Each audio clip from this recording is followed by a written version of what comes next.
You know what that is? Discipline. Selfish. No joke. We're legitimate. Let's fucking do this. Then do it. Do it 100%, because I'm trying to. We recognize that we are limitless.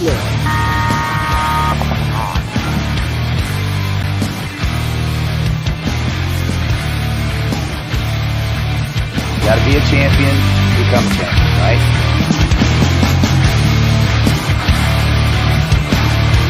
Winning is a habit because we create habits that lead to good execution and success. And welcome to episode 51 of The Coaches Show, the semi-pro post-World Cup edition. Tonight, we will discuss the semi-pro division from 2024 in the World Cup. Our guest is Coach Devin Strickler from the 2024 World Cup Championship team, semi-pro Royal City Seadogs. I'm looking forward. We've talked to Devin before. Looking forward to speaking to him again. This is going to be what a great event for the Seadogs. What a great story as well. So we're looking forward to talking to him. So don't go anywhere. We're going to talk about the season. We're going to talk about, this is tonight. It's all semi-pro. Tonight's episode is brought to you by Max Sportswear. For all your custom paintball goods, get maxed. New Coaches Show apparel is available now. Also, BKI, the best knowledge in paintball. That's bkipaintball.com. Use promo code COACHSHOW. If you're watching us on Facebook, please send stars to help support the content. Make sure to like, share, subscribe, and leave comments. All right, it's the semi-pro post-World Cup edition of the Coaches Show. Next week, we will have our 1-year anniversary. Technically, last week was, but we had a couple of snafus throughout the season. We're going to go ahead and have what are we going to do? We need to talk about, we need to think about that. What we're going to do for our big 1-year anniversary. Should be a good show, big blow up. We'll do something crazy, I'm sure. Let's talk about it. This is the semi-pro. What do you got to say? You want to kick it off, Ryan? Sure. Yeah. First of all, I love talking about the semi-pro division, just simply because I think it's almost like talking about college football. Right. Like when you have an opportunity to be promoted into the pros, the downside is, of course, about mid-season, you kind of know, right? You have a good idea of who those 2 to 3, maybe 4 teams are going to be that are going to have an opportunity. Also, for the off season for semi-pro teams, which we're entering now, is huge, right? Finding that veteran leadership that maybe you were missing, I think. And it's hard to tell this early, but I think we're going to have a more chaotic professional offseason than we've had in a little while as far as player movement. As we all know, it only takes a domino or two to fall, and then they all fall. So I think it's coming. Yeah, I think it's coming, right? Because we already know a few players that are going to retire. We'll allow them to obviously share that information when they're ready. As soon as that happens, you have 1 or 2, 3 guys that potentially retire or move from a team. Well, now that team's going to replace those 2 to 3 guys, and they're going to replace them more than likely from another team. And then that team has to go replace those 2, 3. And so then the dominoes begin to fall. Yeah. The musical chairs. I think we're going to see a lot. Totally. We're going to see a lot of chaos. The other thing, of course, too, with Leverage moving in, which spoke to their coach today, we will have him on talking about kind of what their offseason plans are going to be. Really kind of wanted to have him come on maybe tonight, but I was able to just connect with him today. So it was a little too early to get him on. But nonetheless, I think this offseason, and again, for those semi-pro teams that are looking for veteran leadership, when you see teams get relegated, now there's opportunities for those players to kind of spread out throughout the semi-pro division if that team doesn't stay together. And let's get real, it just doesn't happen, right? Paintball Fit's kind of the only one that's done it, who went up as AC Dallas, skipped a division, went up and played as AC Dallas, and then came back down and played semi-pro, and we all know kind of how that ended up, right? But it's really difficult to do, especially a team like New York Extreme that has tons of vets on it. Those guys are more than likely not going to play semi-pro, all of them. You might have a guy or two that becomes available. So we'll see. I think this offseason is going to be really interesting, and it could be really good for the semi-pro division. So let's talk a little bit about how the 2024 season shook out. So Leverage comes out right away and wins the first event, right? And then the rest of the year doesn't win another tournament. Right. They finish third, second, third for the rest of the year. Seadogs in second. Yep. Stayed in, and you'll see in the consistency of that is why they won the series, right? So Seadogs come in second place with a second, a sixth, an eighth, right? Which is really that eighth place is what cost them an opportunity to really win the series. And then a second place and a first place. So Wrecking Crew comes out the very first tournament of the year, gets a 12th place, right? Wins the next event, then a 5th place, wins the next event, and then gets a 5th place. So in order to win the series, you've got to be incredibly consistent. You know this better than anybody. The New Orleans Hurricanes 2 years ago were promoted, didn't win a tournament all year, but stayed in the top 4 at every event, right? So you don't have to win a tournament, but you got to be really consistent in the second or third. Really, that's it. You really want to be 2 or 3 kind of the entire time. Right. The race was incredibly tight with Seadogs and Leverage, especially going into World Cup. There, at the end of World Cup, only 12 points separated Seadogs and Leverage. 12 points. 12 points. So, yeah, and that's why, like, I don't love the champions bracket kind of going down through all the divisions, simply because I think it's really important to come into World Cup playing your best paintball, right? Your best paintball. And so when those top 4 teams get that promotion right away into the top 8, it kind of takes the suspense and a little bit of the grit out of having to go into World Cup and go earn another opportunity into the top 8. All right. So interesting to get Devin's kind of perspective on that as well. What are your thoughts? Well, here's the thing. It's interesting. There were 40 teams that competed in the semi-pro division this year. Only 13 of them played all 5 events. So really, when you think about it, that consistency, the 13 teams, to your point, I do 12 points separated the 2 teams. That's a placing. That's a 1.5 placings. That's 1.5 event placing within 1 or 2 of each other, right? Because isn't the average points, 7, 8 points, something like that, 8.5, some crazy math depending on the teams, but that's tight. That's tight. That 8th place for Seadogs, who knows what happens if that's a 7th or a 6th.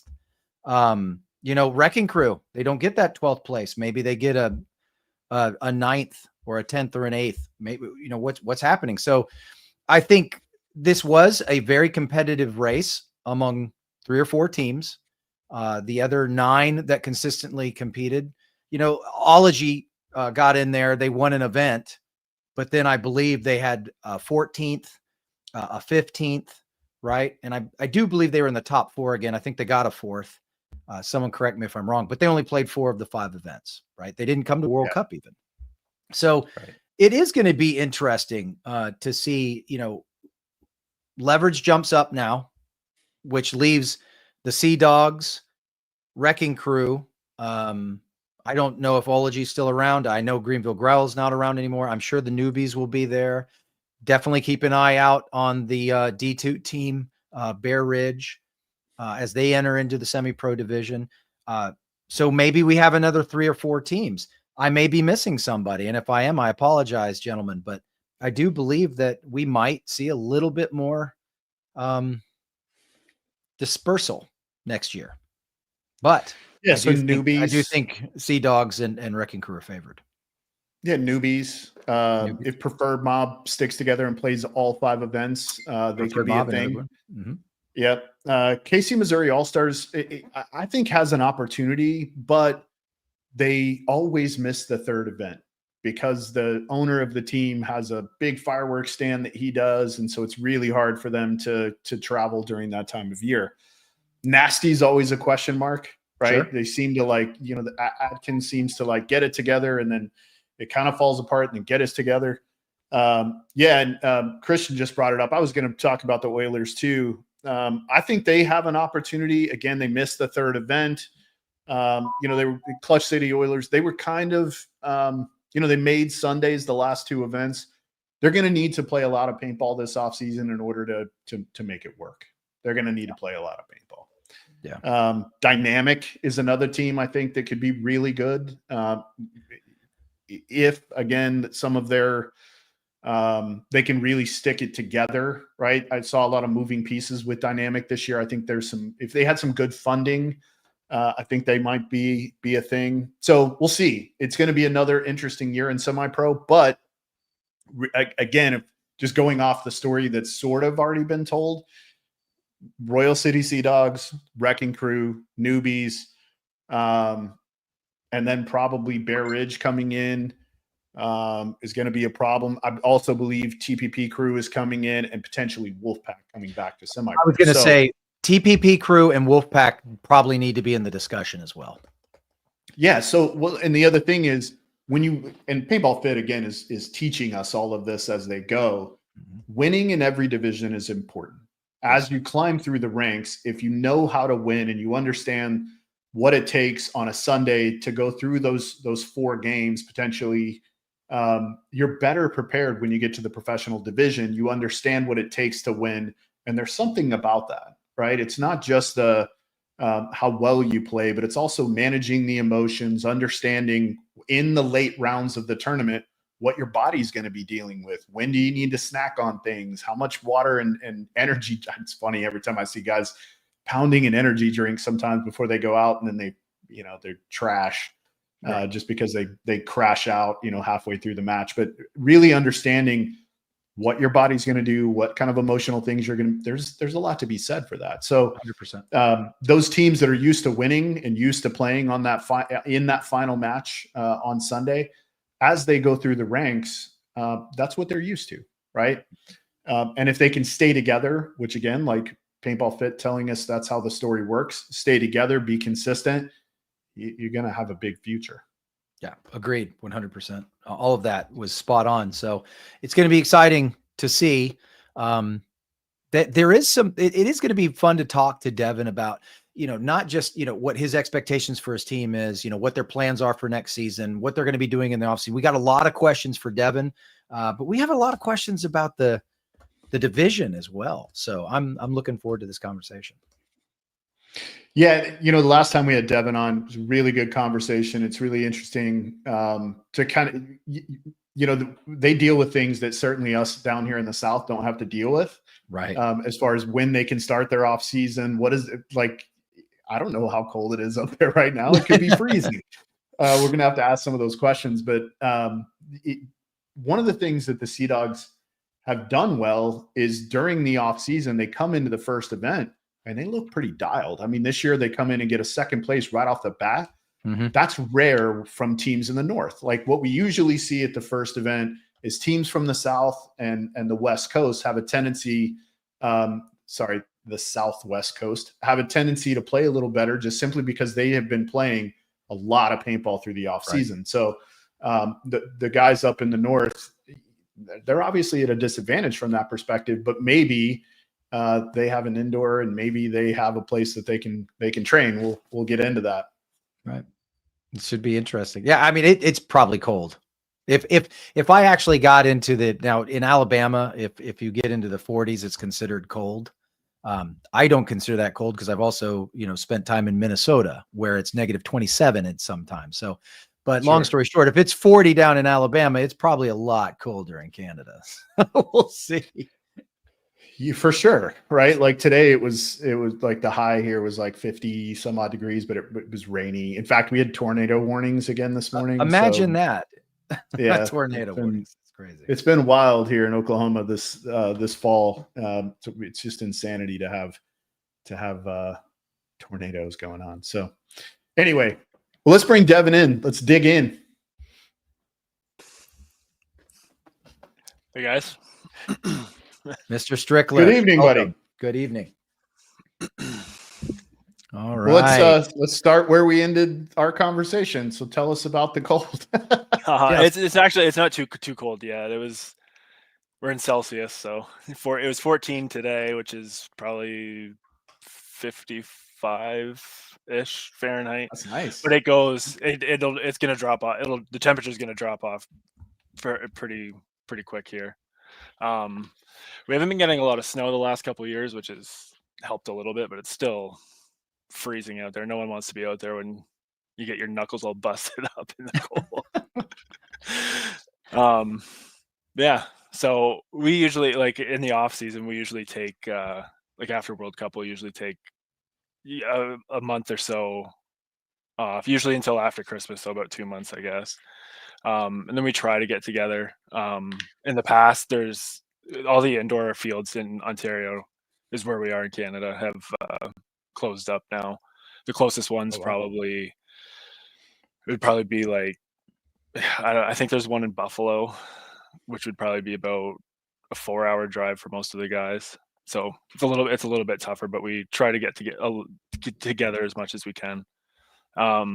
This past year we went to California a week and a half before Vegas and just played every day to kind of catch up as much as we could.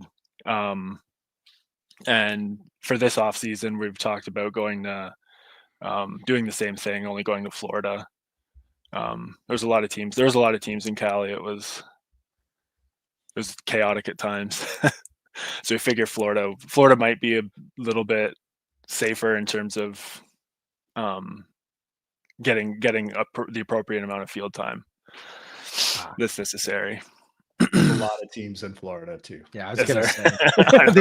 I don't know. There's only so much. There's only so much warm climate we can go to too. So we might have to put up with it.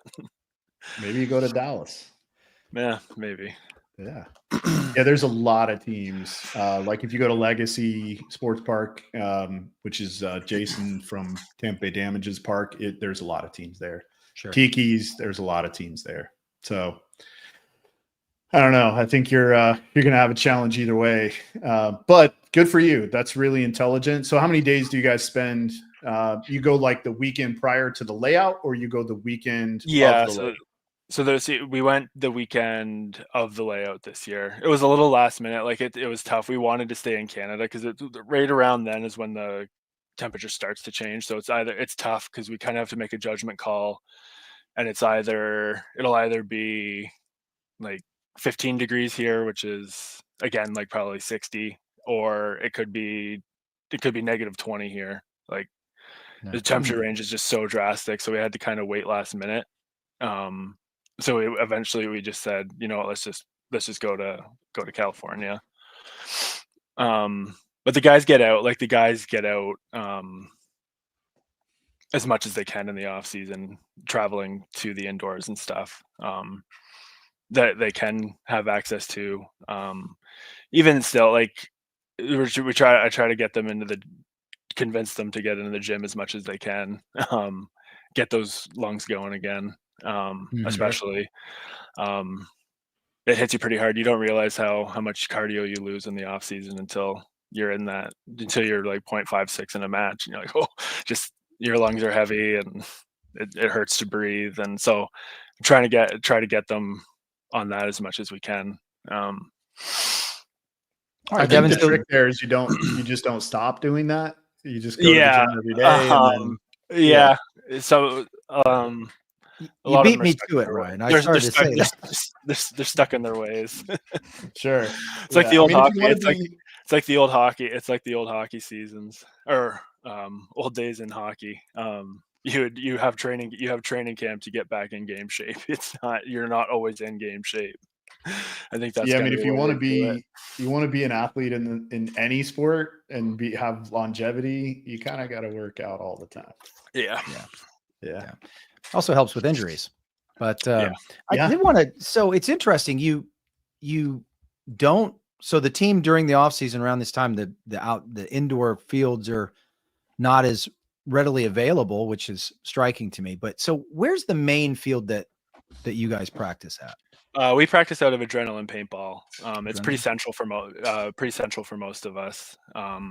It's just outside of cities called London. Mm-hmm.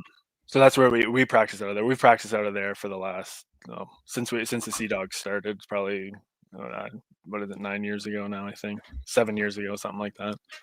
And how do the Seadogs normally train? Are we competing against other semi-pro weeks? We banging against pro teams? We bringing in divisional teams? No, so we'll practice against ourselves for the most part. There are other divisional teams up here that we'll get reps in with. The way I like to run it is we'll do, like, on layout weekends, we'll do Friday, Saturday, Sundays. Fridays we'll just do drills all day, work on breakout shots, and then get into some some minor situational stuff, 2-on-2, 3-on-3 stuff like that. Saturday we'll just go against ourselves for the most part. And then Sunday we'll practice with the divisional teams. We'll take one end and they'll take the other, and kind of rotate. The divisional teams will rotate through, and we'll just hammer out points against them. No, that's good. That's good. I see you, Charlie. Yeah, he's saying that you guys come to Europe and practice with 5-star. Yeah, that helps too. Yeah, that's too funny. That was big. That was big for the guys this year, getting to go over there. Absolutely. So, I'm glad you go ahead. Go ahead. Oh, I was just going to say. I was going to say, I'm glad you said that, because I was going to bring up that you had 3 of your guys going over to Europe, playing on a professional team there. And I think that's so important. It's so important for when semi-pro players have that opportunity to go to Europe and play in the professional division, not only to get a taste of playing professionally, but also the travel, the opportunity to kind of be the guy or the guys on a team. And they certainly were on 5-star. They were really key members to the success of that group in the second and third event. So, I think it's so important when semi-pro or young professional players have an opportunity to get to Europe and play, do it. Do not waste an opportunity. Not to mention, getting to travel in Europe is, that's one of the kind of blessings of being a paintball person, regardless of whether or not you're a player or a coach or whatever. The opportunity to go to Europe, you should take it. And it does give you a different tempo style to help you kind of better understand tempo change, and we'll get into that when we watch you guys match. As you understand the different tempo changes, whereas like in Europe, the first 8 to 12 seconds, there's a lot of things happening. There's a lot of movement going on. Whereas in America, that really is not happening until, sometimes even a minute and a half into the point, where there's a lot of seconds and thirds occurring. In Europe, that it's happening in the first 15 seconds. Like, they're getting to the 50-yard lines as quickly as possible. There's a lot of tempo difference. I think it's critical for young players to get over there and have an opportunity to play. And again, to be the guy or guys on a team. It's a big deal. So glad you brought that up. Thank you. That was a lot of fun. I got to meet those gentlemen as well and get to know them. And of course, one of my players, Daniel Camp, was playing with them over there. So it was a lot of fun to watch those guys come together, put their brains together, work with Charlie and the rest of 5-star. It was really fascinating to watch. Yeah, they had a riot over there. They loved going over there. And you're right, like getting to go over there and getting the opportunity to be the guys on that team and leading the charge, and not just necessarily being, they're still a part of it, but being players in it and being that guy that they are relying on to go out there and produce point after point. It really, really helped. It drastically helped with their development this year. Sure. It can't not. Yeah. I mean, it's just a lot more paintball, right? Yeah. You just have and not just a lot more paintball, but a lot more paintball in a competitive environment. Yeah. It's one thing to get out and run drills and sharpen the sword. It's another to put yourself in really uncomfortable situations over and over and over and over and over again, to build that file cabinet and Rolodex of situational experience that you can then go back and touch when you get in that situation again. And you can go back and touch that thing and go, okay, last time I felt like this, when this was happening, I did this and it didn't work. So I'm going to try something different, right? Or you touch it and go, hey, last time I was in this situation, I did this and it worked really well. So I'm just going to do that again, right?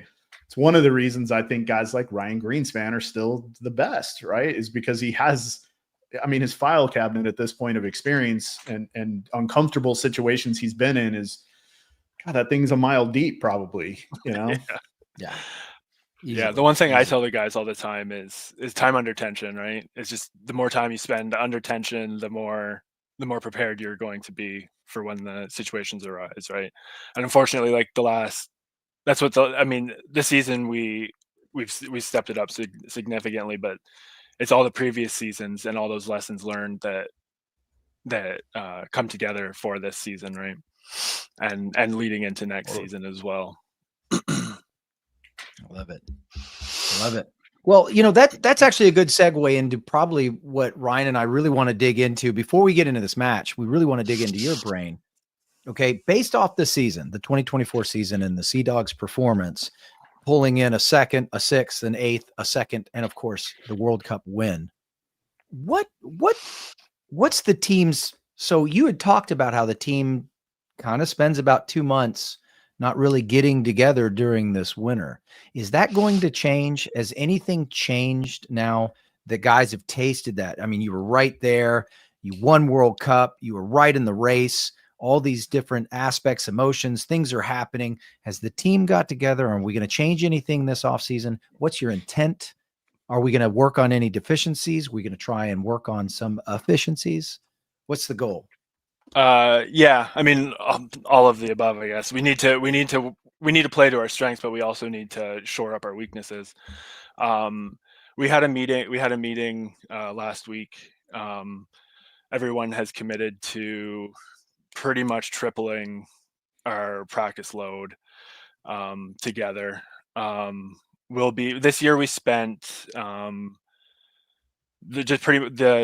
practices, we'd have one random one in between events, and then we'd practice together. This is as a team. Like, the guys are pretty much playing paintball every weekend individually, but this is working together as a team.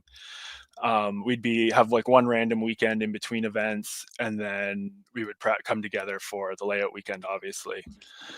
For next year, we've committed to keeping up with the random weekend in between. And those will be more focused on, like, those weekends will be more focused on on individual drills, or situational, like low body drills, stuff like that, to kind of work on our deficiencies.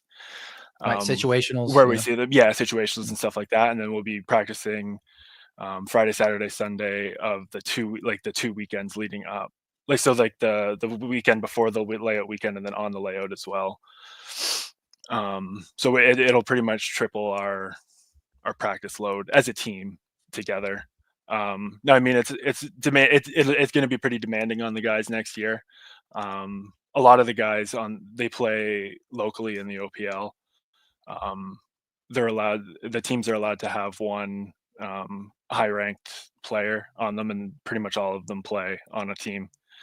And then the guys, as far as I know, they want to continue playing in Europe next year, and then pretty much every other weekend will be dedicated to coming together as a team to really hammer this home. There's a way to do that too, where you're spending more time together, but not necessarily playing more paintball. If you make your discussion time a little longer, and you increase the cognitive part of the training, which is really where, and we'll get into it when we get into the match, which is really where I believe your deficiencies are. One of my questions is, when you have that team meeting, are you guys talking about, like, hey, here's where we failed, in certain situations at the World Cup? I know you won, right? I get it.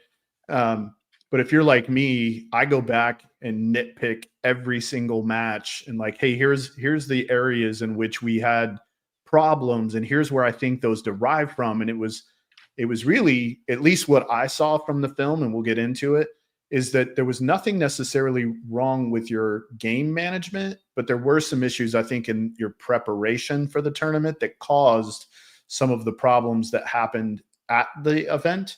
And so I think there's a way that you can do that, where you're not physically hammering the guys for 3 weekends straight physically, right? But mentally, you ramp up that, and you make your break times a little bit longer, and you're really digging in mentally to how those conversations need to work between points in the pits. What are some things we need to do better like in our 2-man operation?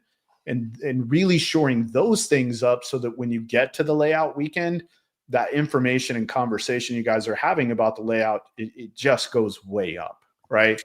So I think there's a way to do it without you beating the crap, without them beating the crap out of themselves, trying to play point after point after point, situation after situation, and be more mindful about the process and intention rather than just the physical part.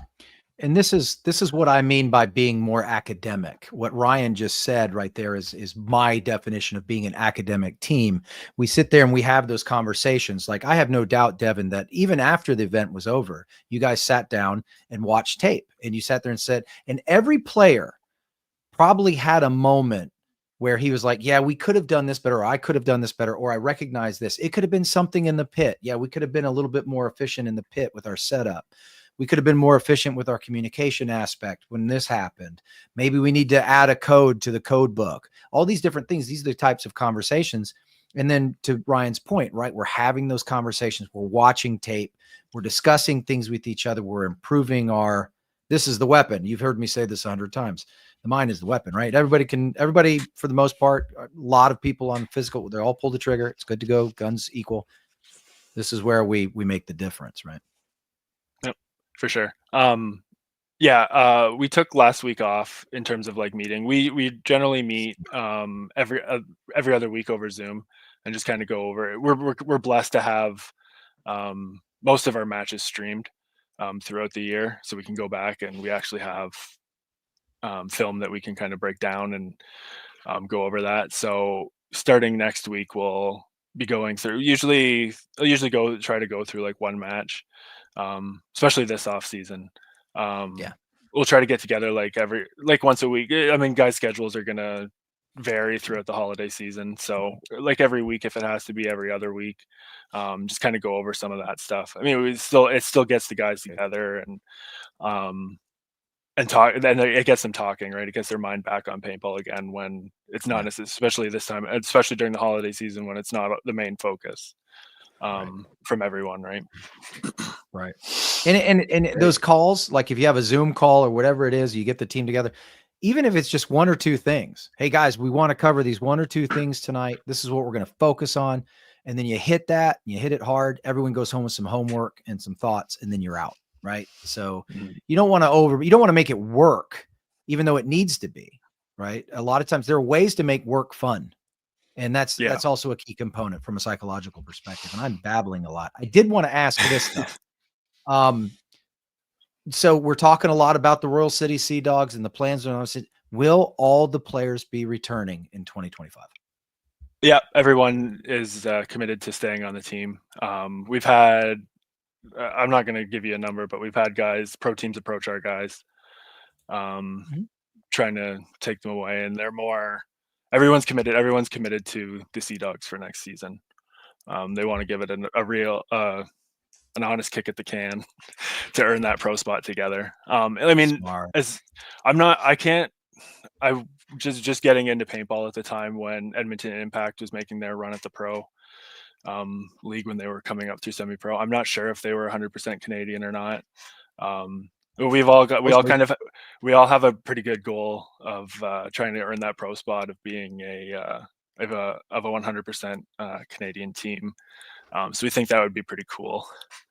I was just about to do the same. I love it. Cool. That is cool. That's a great reputation to have.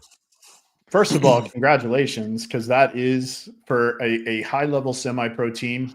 That's one of the hardest things, right? And it's the hardest thing in the off season. And of course, your players are going to get approached. They're good, right? If they didn't get approached, now you have a problem. Now you have a problem, right? Because it's like, oh man, I don't have any good players. But that's the hardest part when you're a high-level semi-pro team is keeping the group together, keeping them focused. But again, hopefully everybody's paying attention to this Paintball Fit story, right? I know it's only one tournament. I get it, but they're a freshman pro team who just won the World Cup. And one of the biggest reasons is they play a lot of paintball together, and they have for a really long time.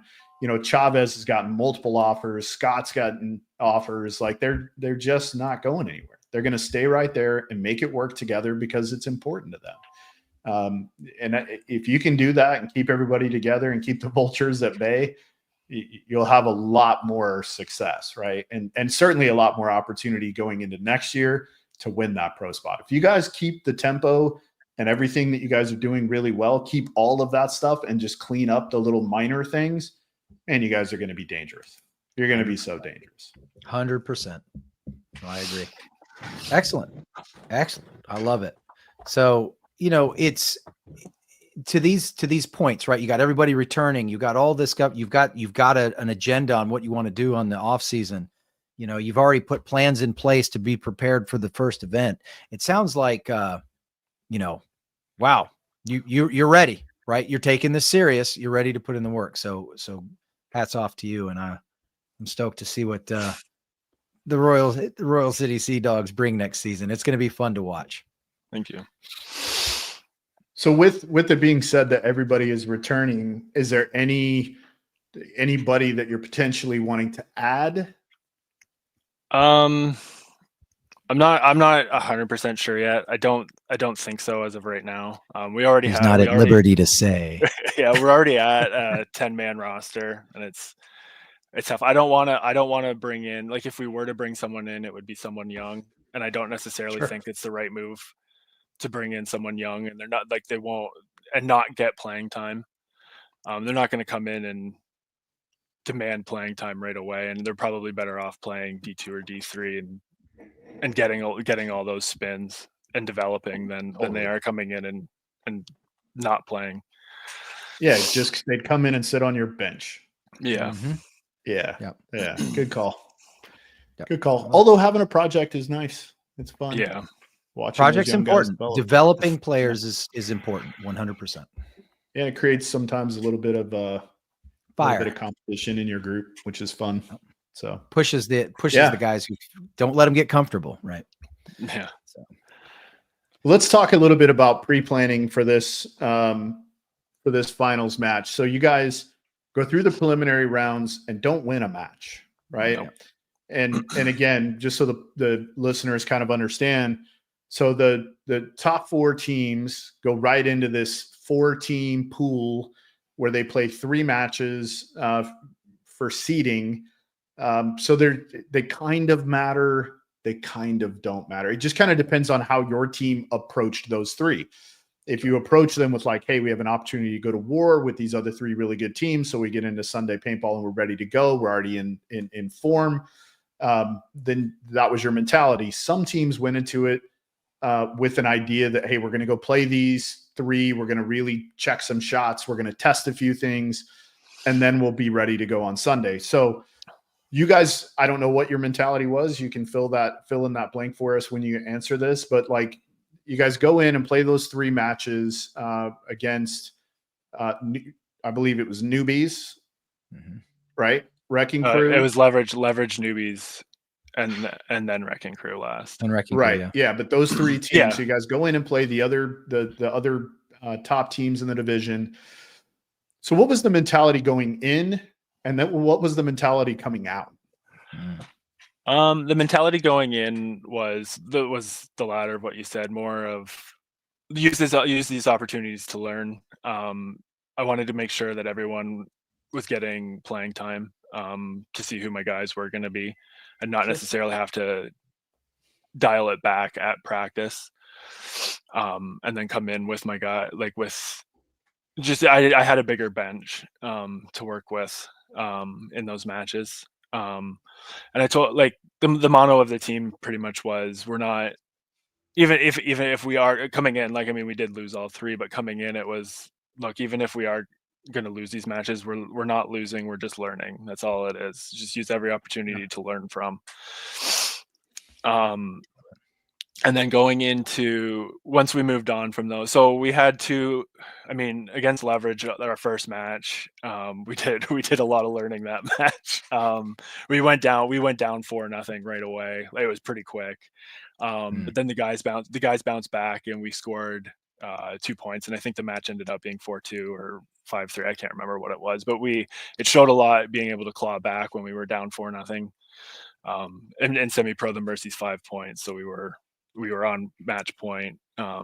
Which I said, like, again, like if we weren't going to win that match, at least we learned, and we showed that we were able to claw back in that match, which was really good. The newbies match went into overtime, and then unfortunately we got 2 penalties on the break. The point that it was on, like, overtime was only like 10 seconds long in that newbies match. Again, we had a lot of errors in that match, which we took into the meeting that night. We broke down film, came back with some better game plans, and then again, Wreck and Crew we played on Saturday morning. We played them pretty tight. It ended up going into overtime as well. And again, we on the breakout, we took 2 penalties on the breakout, and it was maybe a 20-second point. Wasn't too thrilled with those, but again, we learned from those mistakes, and in a match that doesn't really mean anything. Even if we had won that match, it wouldn't have changed our seed at all. We still would have been the 4th seed. And I never really told the guys this going in, because I didn't want this to be the mindset. Generally from World Cup, you get a lot of weaker teams coming into semi-pro to just play the division. And generally the top teams coming out of prelims in the second half, they're the top teams because they went 4-0 against weaker teams, and they haven't been as tested.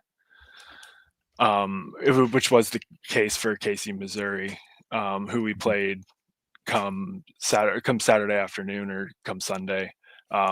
They had 3 games that they won. I'm pretty sure they won 3 games 5-0 with 11 minutes left on the clock. They hadn't really been tested yet. So I wasn't again, like, we finished in 4th place. We went 0-3, but we had an opportunity here to kind of claw ourselves back into the tournament, which is what we did, and got ourselves back into fight mode, which was really good from the guys. They responded really, really well. You bring up an interesting point. Yeah, you bring up an interesting point about the semi-pro bracket, and specifically at World Cup, and it's one that I hadn't considered, is that those other teams, when you take U4 out, now that next tier is playing all of kind of the riffraff that only comes in and plays World Cup. So you're actually, even losing, are probably putting yourself in a better situation, having played 3 really good teams versus like 2 ant teams, 1 pretty good team, and 1 other good team. Yeah. Right? Not a great team, a good team, because the great teams you guys are playing yourselves, right? You're playing each other. It's something I hadn't really considered in the other divisions. Yeah. It's an excellent point. I know that because it happened to us last year. We played all of the prelims games that we played last year at World Cup. We won pretty convincingly, and then come Sunday morning, we just laid an absolute egg. And it's more, it was preparation on my part, and not recognizing it soon enough. But having time to self-reflect, I realized that's what we were doing. It just breeds a lot of mistakes, right? It creates, we're winning, but we're winning through playing individual paintball rather than playing team paintball when we play those matches. Right. It creates a comfort level that is the wrong type of comfort. Right? Yeah. You get out to a spot, and you get out to a spot and you're just hanging out. There's no pressure coming back on you. Like, oh, I can do this all the time. And then once you play against a team that is going to have that pressure there, then instead of being able to hang out, then you're just off the field because you've been eliminated already.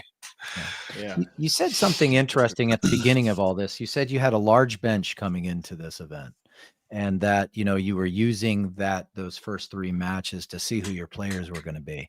That caught my attention. I wanted to understand, did we not have an understanding at the weekend before? No, we did. I did. I just wanted to, it just gives guys more of a, I don't want to say second chance, because that's not the right word, but just more of an opportunity to showcase it, right? Like, it's not crunch, because once you've practiced on the week and leading up to the tournament, and you're going to generally, who your guys are, and that's who you're going to have to roll with. it just gives more opportunity to really shore that up and make sure that your assumptions are correct of who your guys are going to be, who your guys are going to be, and who's going to be on that field come Sunday afternoon. Sure. And there can certainly be a shift with one or two of those horses, and oh, for sure. other Yeah, guys who are given the you're second not. opportunity. Yeah. Yeah. Yeah. It just gives guys more of an opportunity to shine in a non-practice environment. All right. Good stuff. Good stuff. It's smart. Yeah. It's interesting just because, again, every team kind of goes into those, I think, with a little bit different mentality, right? And trying to figure out sort of what's the right answer. It's been really difficult, because there's some teams, that have gone in kind of the same way you guys did. But again, I haven't really had this conversation with semi-pro teams as much as the pro teams, right? Whereas it's a totally different thing because all of the pro teams that were at World Cup this year, with the exception of one, are really good, right? The only team we had that wasn't was the South American team. I know the Tauntauns didn't play well, but they're still the Tauntauns. Like, they're still really good, right? And then the Dynamite team's also really good. Unfortunately, I don't know if I shared this last week. They literally practiced 2 days before the World Cup. 2 days. Like, they played on Sunday, and then on Tuesday had one practice slot, I think, on Wednesday, and then went and played the tournament. Yeah. When they normally have 4 weekends to prepare. Yeah. Right. So. Not enough. I know their coach really well. We played together back in 2004, and he came by. I was sitting in the VIP watching a match, and I had told them on Tuesday, like, hey, you guys aren't ready. Like, you're not ready. You need a lot more. And he's like, no, I think we'll be fine. And I think it was, they had played 2 matches, and I saw him, I think it was Saturday, and he said, or Friday. And he said, you're right, coach. We're not ready. Like, we messed up. Right. So, but it's interesting because I don't think I've had any divisional coaches that we've really dove into, like, if you're in this top tier, how do you go into it? Like, what's your mentality? And it is interesting to think about how diluted each one of those pools get. And it's not just in semi-pro, right? It's in all the divisions where you have teams that just come play World Cup because you have all the series champions from like MSXL, USXBL, WCPPL who get these World Cup entries and things that don't normally play the other events, right? So you get a lot of different teams. So it's interesting. Yeah, it's interesting. Yeah, good stuff. I like it. Okay, so you guys go in, you play Kansas City, Missouri All-Stars, right? Who would kind of walk through the preliminary rounds. You guys handled them 5-2. And then you're right into the semifinals, and now you're playing leverage, right? Right. So what's the mentality going into that match? Now, having scouted them, we knew they at the start of the year, they started out as a really aggressive team. And as the year went on, they became a lot more passive in what they were doing on the field. They weren't looking to really push. And if they were, like what I said to the guys, if they are looking to push, it's through individuals. It's not as a team or varying individuals. Like, pretty much the way we went into it is because it was nice that you could not scout, but you could see the other team's box. They pushed a lot through Alfred, who pretty much wherever he lined up, they were going to push through. So we made audible calls on the box to kind of scout where he was going, if it was going to be through the center or on the Dorito side. And then Ricky actually played really well on the snake for them this event. He was the one on the snake, and Caputo was more of the 2. So we really wanted to limit him. He did a lot of damage to us in the first match. So we put the guy in the center more to slow him down in the snake and be the ones. I wanted us to be the ones to control the pace in the snake and not allow them to dictate the pace of the match. So I put a real focus on getting down the field on that one. If we can get in the snake, get down the field. They really, on the Dorito side, they really liked hanging out in the Dorito corner or the Aztec on like the 20-yard line. If you got to their side of the field, they were pretty much free kills. So our goal was to capitalize on that. And then it ended up working. I mean, it was still a really close match, and we essentially won it on a move with 14 seconds left that blew the game open.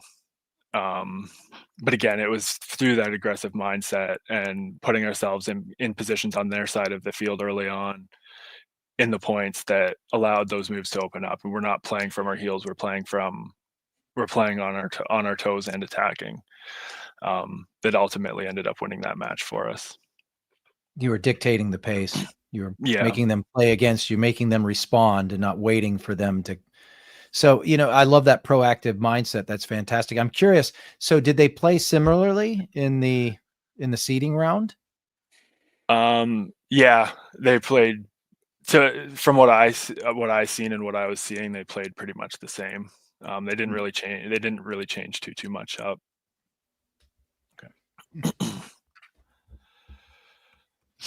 Interesting. So once you put leverage away, right, in that 14-second point that broke the game open, so it was a tight match. Once that happens and you've put leverage away and you're heading into the finals, right? Talk to us about that. Here's the opportunity, right? Because as the Seadogs, you've got 2 seconds before. Yeah. Right. And you just put away the team that's going to be the next pro team. You just put them away. So yeah, you're walking in that finals match. What's the mentality there? Yeah, the guys were pretty hyped up after the leverage match, and I tried to temper that emotion as much as I could, because when you go high, when you get too high, you come crashing back down. Like, it's just like, job's not done, right? Like, we still have another match to go here. We knew we were going to be in pretty tough. Preferred Mob played that layout really, really well, and their breakout shooting it got a lot better as the tournament went on. So it was. I wanted to make sure I broke down some stuff with the guys. Made sure that we were prepared on specific things that they were doing a lot of. Like certain shots they were trying to hit. Make sure that we're aware of them so that we don't get exposed to them. And yeah, the guys were, again, through 2 second places. We had learned that the break between, and it wasn't as long this event, thankfully. Our biggest crux was the break is generally pretty long between the semifinals and the finals match. Yeah, the downtime sucks. The downtimes, and unfortunately, we learned the hard way in Chicago. It wasn't too bad in Vegas, but then in Chicago, the guys got pretty lethargic in between those matches.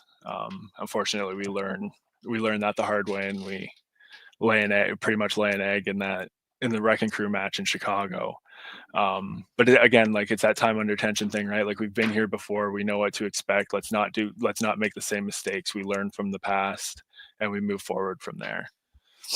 So the guys came in with perfect mindsets. Everyone was ready to go this time, and it showed on the field.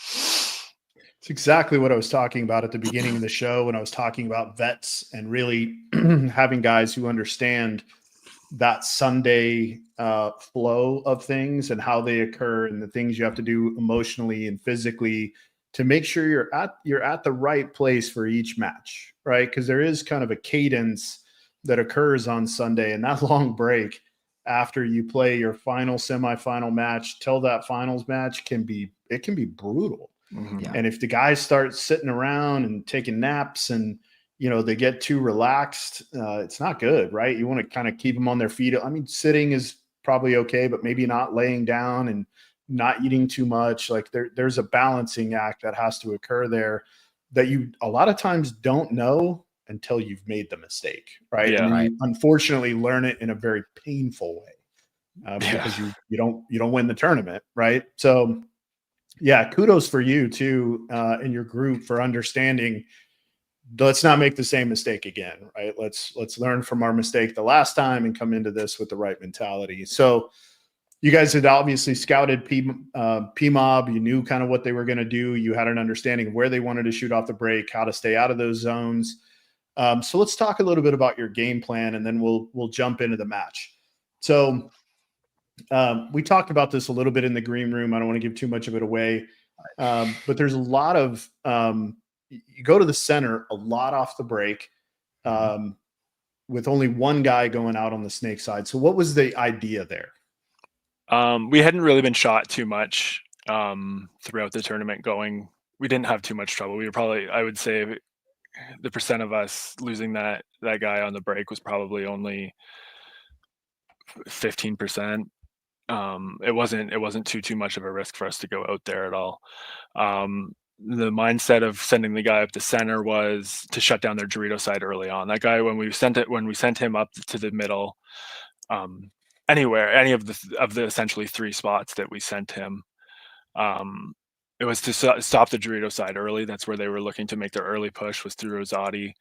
They would get him out to the corner into that tower and look to push right away. And if we had that guy out there stopping him until our snake could get set up to stop them or slow him down anyway, or get guys into other positions to stop them, it was really good. And we ended up, I think we caught him off guard because we shot them out from the middle, out of the Dorito side a lot in this match. So it ended up working. And then unfortunately, like in some of these points, as we'll see, they do a good job of shooting the one guy we were sending out on the snake, and it ends up trapping us in the back center. It puts a lot of pressure on them. Like, it wasn't though. It puts a lot of pressure on them, but again, like, it's that time under tension, right? Like, I trust my guys, even if they are in a tough spot like that, to be able to dig themselves out. Again, like, it backfires on us a couple points, but again, like, there's some points that we do dig ourselves out of that hole, even in overtime. That ends up happening. Yeah. That would be my one criticism. And you and I talked about this in the green room, and I think Ryan and I may be very much on the same page. But my one criticism was, so we're going up. You just said we wanted to use that center to shut down that Dorito side, and we sent one body to the snake, and then you had that doubled home. So essentially, you have your gun on the snake side is blind, and your runner is digging. So whose eyes on snake, and if he's got company? And that was my one concern, right? Yeah, we knew from scouting them that they were going there pretty much every point. I think there was only like maybe, I think it was 4 points throughout prelims that they didn't go to the snake or snake corner on the break. So we just, again, like, we're shooting for it and we're just assuming he's there until we see that ref point him out. We're assuming that he's in there, which I don't think on this layout. I didn't get to watch a whole lot of the pro paintball, but in semi-pro, the guys were taking it on the break a lot.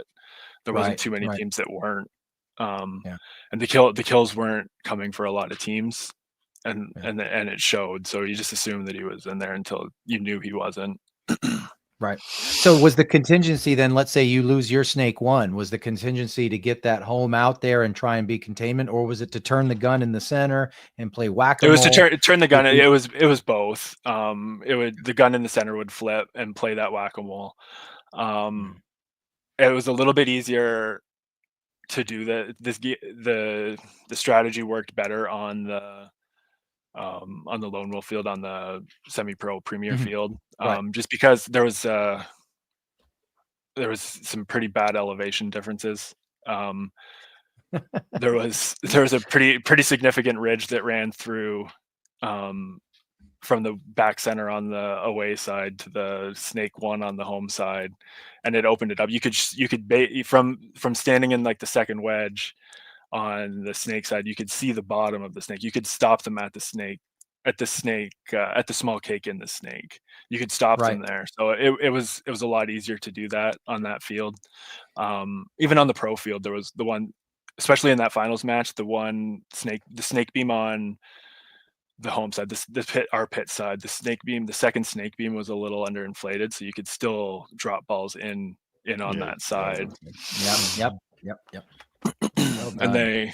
they never we knew that we recognized that coming in to the match when we walked the field briefly, and they never topped it up. So that shot was there throughout the entire match. Okay. Yeah, Right. it's and that's if you think about a golf course, right? And you take a hole, or even the entire course, but you pop it from one place where it's sitting on XYZ ground, and you move the entire course now to a different place sitting on different ground. Every shot is going to be different, right? Yeah. And it's the same way with paintball. You can have the exact same layout, put it up in 5 different places, and the shots are going to change, right? Like sometimes the shot is still going to be there, sometimes it's not, and you're usually going to have new shots, right? That's right. Yeah, it's an interesting thing. Well, let's jump into the match, and we'll talk through each one of the points. Again, I think this first one, as we're jumping in, I think your guys were just a little too excited, right? Like we'll see very uncharacteristic, guys just kind of sort of dying out of spots. But you guys are really good off the break, right? And again, we kind of talked about this in the green room. You guys are really good with your guns off the break. Maybe a little less risk from time to time, and that will number one, change the tempo of the way the game is going to be played for you guys as you continue to develop. But then also it'll throw off the other team a little bit. And if you're always running wide, it's easy for me to tell my guys, hey, just shoot the wide, right? If I'm going narrow and going wide and going narrow, then going wide, now they're constantly having to pick and choose which lane they want to shoot through. So. But we'll get into more of that kind of as we go on. So let's jump in. Yeah. First point on this first point, when you go to the center wedge, is he dedicated Dorito side or snake side? I guess we can play. I believe he's supposed to be Dorito side. I don't exactly remember which way he looks. I believe it's supposed to be Dorito side though. Okay. The one thing that sorry, go ahead. I was just going to say you do shoot the snake on the break. Way. Yeah. So it is Dorito way. And it is Dorito way. The one thing that a lot of teams weren't expecting, and I hadn't really told him to do this at all, was wrapping that wedge and getting a shot in. I think it is this point that he does end up doing it. He does it a lot throughout this match, but teams just weren't expecting it. Of getting up there and just playing on the outside. If you weren't deep in the snake, you had freedom just to sit on the outside of this wedge. Yeah, their Dorito corner, that baby corner, picks up your God player as he's filtering out. It has to be that baby Dorito. That shot's there. So yeah, and we knew that they wanted to be they were pretty stacked. Again, though, this is that underinflated beam that he just, when he's crawling around, they just drop one on his head, and that was more. I know he wasn't expecting it. Yeah, and this is the shot here on the wedge that he gets in on that wrap. Yep. Took the Hertz bunker out. Now he's trying to play whack-a-mole. Yeah. And I'm pretty sure he ends up winning this, doesn't he? He does end up winning this, yeah. Rat-a-tat right about. No. He knows where he is now, so it's about to happen here. There it is. Just got him. There it is.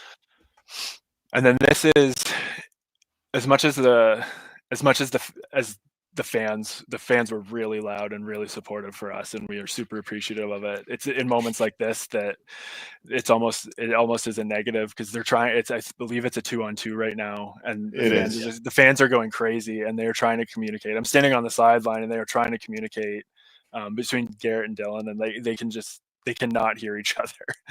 Yeah. And this is what did he pick him up on a bounce shot right there? Did you shoot the Hertz bunker off a bounce shot?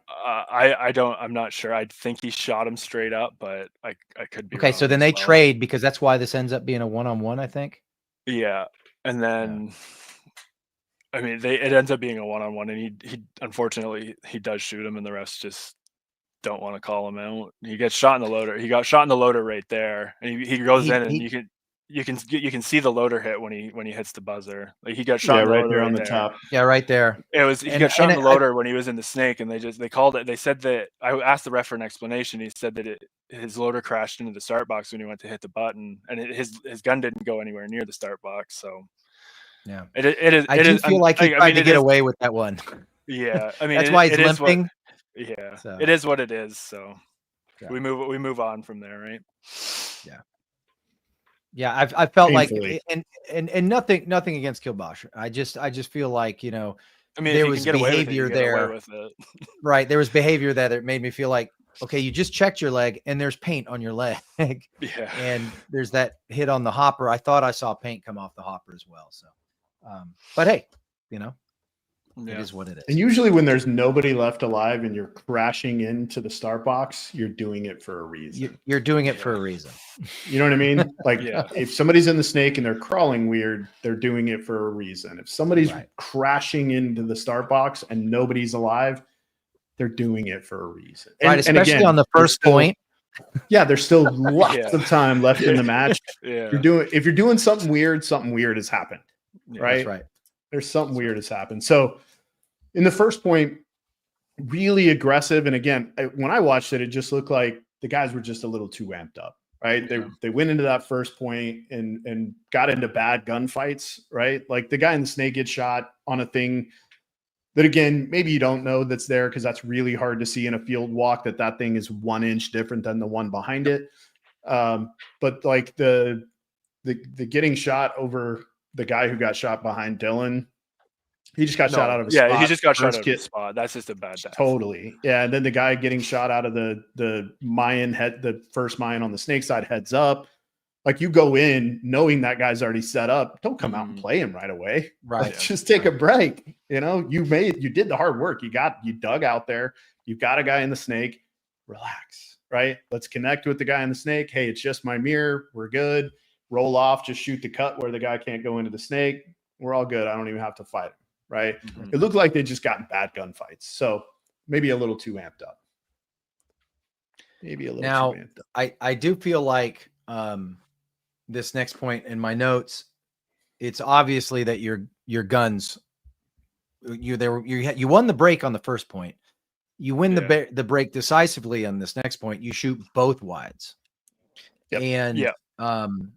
matter of fact, it is a great point by one of the Rosardo brothers, the way he closes this point out. So I'll just let it play out. But great guns on the break, and great close.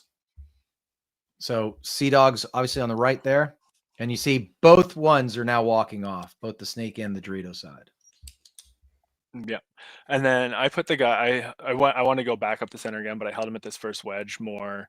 I thought they for sure would want to come up the center on this next one. So he was more kind of a spy, was my mentality. And then for him to get back up into the 50 as fast as he could. But they didn't. They stuck to their guns and went along the back five anyway. See, this is when I love the middle, right? You shot Yeah. both the wide guys. You don't have to worry about either side collapsing on you, and you just get busy. I mean, you can Don't pick let a them side. spread. Yeah, pick a side. Yeah. I will not let this guy get out here, and I just tell my guy if I'm on Dorito's side, I tell my Dorito guy go all the way. If I'm on the snake side, I just tell my snake guy go all the way to their side. I like the fact that he knew his first shot over the top there. He lands it on the God bunker. He threads the needle there on the home, and then gets picked up by that. Exposed himself a Dorito little bit side to went. shoot the home, and then the Dorito side guy ended up shooting him, but he leaves it in a He had 4-on. the body, I mean, the damage right. was done. He left it in a 4-on-1. We're not going to lose that. Perfect. That's what I meant by a great close, right? Yeah. So well done. Yeah, that was that's in my opinion, that's your best point. Yeah. I agree. Now they return the favor on this next point. I'm pretty sure their guns get hot now. Yeah. We had, when we're on this end, we lost 2 guys from stepping out of bounds. And I kind of argued both of them, like it's on this point, they say he stepped out of bounds. And then I can't remember which. There's another point when he goes to. They say that he stepped out of bounds as well. Oh no! I just realized Devin Strickler is wearing an Ole Miss hat. Yes. Are you wearing an Ole Miss hat? I am. Go Rebels. Oh no! Oh no! Go Dogs! Hail State! All right, Devin, it's been a good show, man. It's over now, baby. All right, critiques on. Here we go. Here we go. All right, let's see. I mean, I argued with the ref after. Like, there's no line left. I don't know how they can dictate if he's stepping out of bounds or not, especially when it's so close. Like, if it's not obvious. Like, if he's on the line, he's towing it, and I don't know how they can call it when there's no line there to call him on. But let's take a look. It's up to ref discretion. I mean, yeah, he runs backwards. Yeah, he runs pretty deep. Yeah, he runs backwards. That's one body though. Yeah. So technically, you don't really lose the break as much as you gave them the break. Yeah. But Lena here, I think that's his name, Lena. Lena returns the favor and plays this very well. Yeah. I mean, we're just the pressure. Yeah. There's just so much pressure here. And we're stuck in this wedge too. And this is where I don't like him in this wedge when they're in the snake, because he truly is playing whack-a-mole. He just has to guess where he's going to come up. Because he's on he has to play it from his knees to play safe. When he's up at the other two, at least he's on his feet and he can see down. But playing back here leaves him, and I don't want him back up there anymore after this. Right. That's for sure.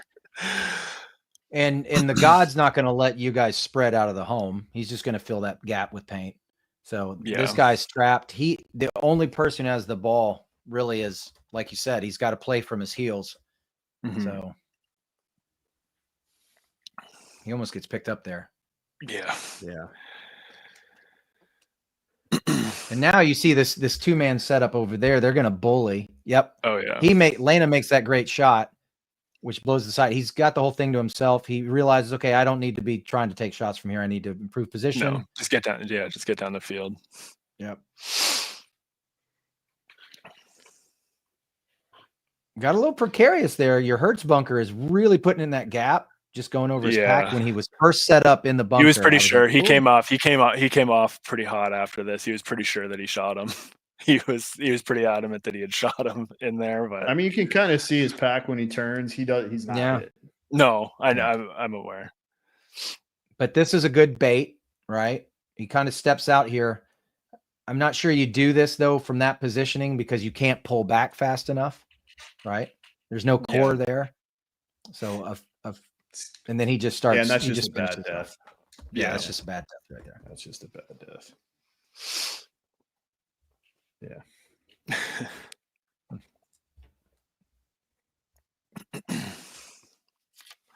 Next point, I believe we have our first 5-on-5. Yep, we do. Devin's got notes. Yes. and I'm surprised with the Ole Miss hat. But it's funny that I'm kidding. Anyway, but it's good here because one thing that that really I think is showcased in this point, it's a 5-on-5. Your guys show a good level of gunfighting capability. They show a composure here, right? And I'll show you what I'm talking about as we get into the point. But and of course you already know what I'm talking about. I don't even know why I'm going to show you. You've already seen it. You were there. Anyway, you're their coach. But I guess this really did come down to this was the first, fist to fist. Here we go. And you guys just prevailed on the gunfighting prospect. And I like that you didn't go back to the middle here. Yeah, they had started to key up on it. I could see where their paint was coming, and they were dedicating a body to stopping the middle. So I held back on this one anyway. Yeah.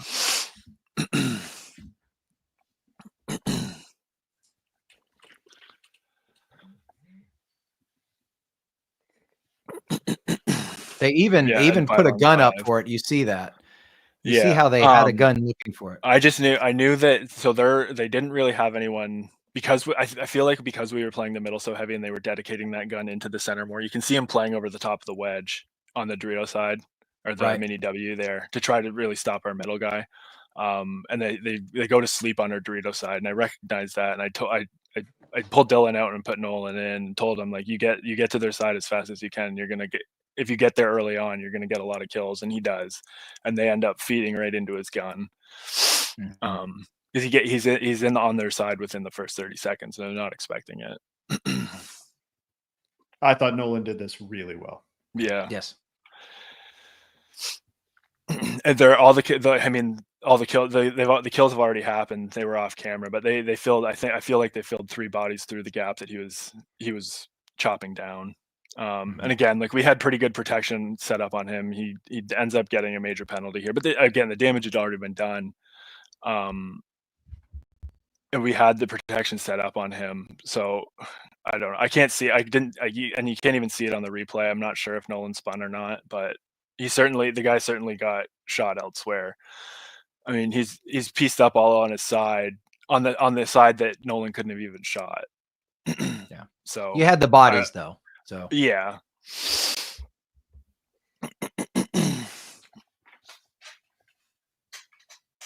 Again, like, the damage had already been done. So. And now it's a tied game with 6:54 left on the clock. Yeah. I like to call this next point minor upon minor upon minor. Yes, and this is where the center. I would go back up to the center because I figured they're going to try to counterpunch us on the Dorito side. So I want to go back up to the center to stop their Dorito side, and it ends up working very well, very, very well for us. Their Dorito side gets 3 minor penalties. So right, just filling into the gun. But I think they were adjusting to how quickly you guys made it to their side of the field on that side, and so they were trying to create a little more tempo over there, almost like matching the counter. Like that, trying to counterpunch it. Yeah, spot on. Spot on. The first guy that gets the penalty, we shoot him almost right away on the break, and he continues. Yeah, I see that way. One. You see it all the way. You can see him. Yeah, all the way to the Dorito, and they end up giving him a minor penalty for that. And then we get up there. And that guy's also shot in the loader. Yeah, and then he got a minor penalty there, and then he continued to move forward, so he got a second minor penalty for continuing. So 3 minors, 3 minors. So well, it's 2, right? Well, technically, they threw the 3. first guy. They threw 3. Did you see it right there? It comes. See the guy behind the mini win. You can see it as soon as he gets to the edge, it gets hit right there.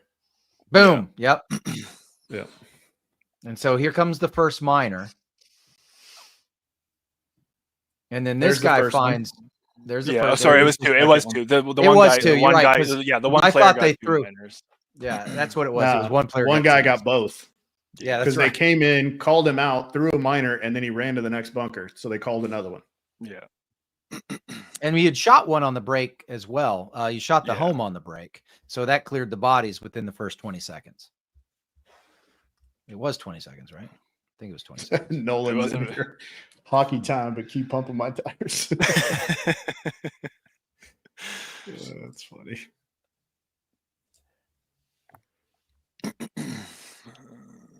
Love it. I'm going to start calling him Major Nolan. It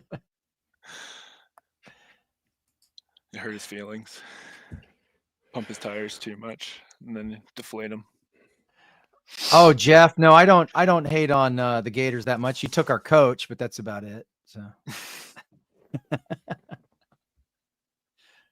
I love it. All right. So that was so I had minor upon minor upon minor. I think Rosardo shows out on this one again, doesn't he?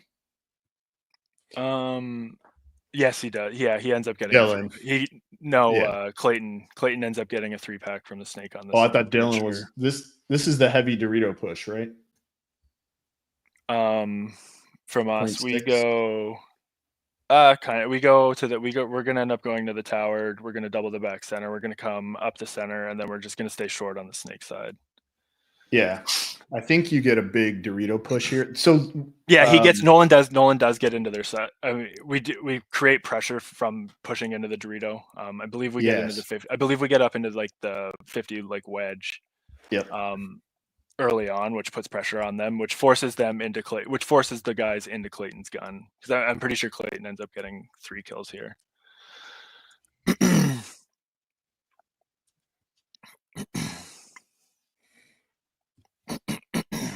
Looks like 5 alive. No, I think you guys lost your snake. This was surprising to me. So here comes the pod toss. He decides to toss another one. Oh my gosh. He was catching a lot of who is that? Who is that? Yeah, that's Garrett Baldwin. Right, he was catching a lot of flack for that all weekend. I mean, he was the one catching the flack for it, especially online. A lot of people were taking their shots at him. I kept telling him to do it when we were playing up the middle. My mentality was if they assume that you're always, it was just to make them assume that you're always there. Yeah. Even if you're not. It worked. It worked. I think it only ended up working like baiting the guy around once throughout the weekend. But again, like if you do it all weekend and it works once, then I'm fine with that. And it was in that leverage semi. It was the first point of the leverage semifinals match. He came right around. Right. And Nolan does. They did a great job countering here and getting 3 the other direction and trying to turn the field. It just happened a little too late. Yeah. Yeah. I mean, they do it before we are in the snake. Absolutely. They have the freedom to get down. Fortunately for us, they did not. Yeah. Well, I mean, if they go in that 2-man operation where the second guy is putting that guy in, right, and then the other guy just goes all the way to their end, you're okay. Yeah. But they waited a little too long. They did a good job trying to counter, and then just kind of didn't create the right kind of. And it allows Clayton to get up the field here, and as the guy, their snake guy, the front snake guy ended up wrapping on Garrett and shooting him. But as he did that, Clayton put a ball on him. So it's basically a trade. And then he ends up finishing off these last 2 guys here. Pretty well, pretty masterfully again.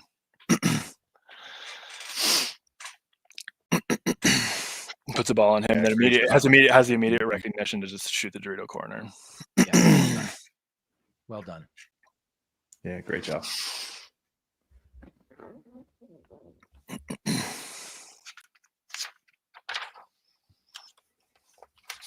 All right, so I think that puts you all up 4-2, right? Yeah, 4-2 right now.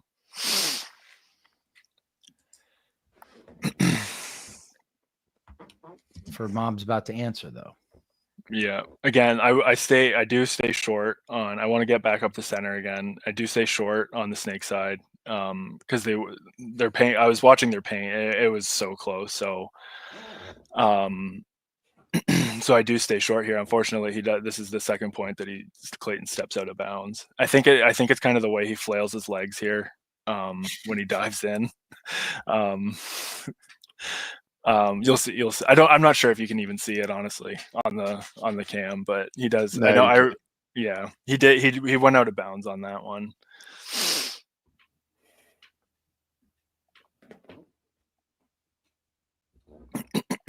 Which again, like you can see it puts us in a tough pinch on that back center, right? Like we did, like we're in tough back there. They own the wide and we're stuck in that back center.